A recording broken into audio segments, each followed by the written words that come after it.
and we derive a lot of our future casting as to what we're going to approach and what kinds of corporate recruitment and business retention and expansion efforts we're going to deploy because of the feedback that we get from our community and from our manufacturing base and our technology base. We have found over the years that the reliance upon incentives, economic development incentives, has gone down substantially. And we find that to be kind of a curious phenomenon. When asking these companies why, and most of them will tell us that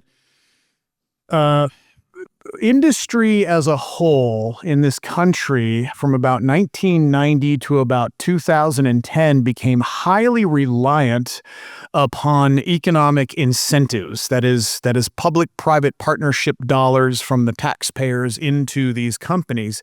And although there are some constructive uses of it, the spirit of why those dollars were initially earmarked for investment by the community into economic development, the spirit was kind of they were pushing the envelope a little bit too much.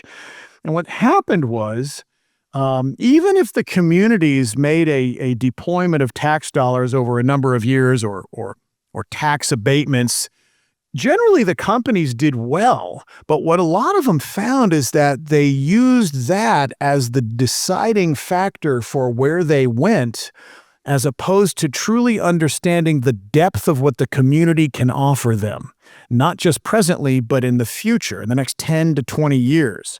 And so that's why a lot of our discussions with companies like Skybox, Emergent, and Apex and ALNC as a business retention and expansion program, recipient, Steel Company, and many others.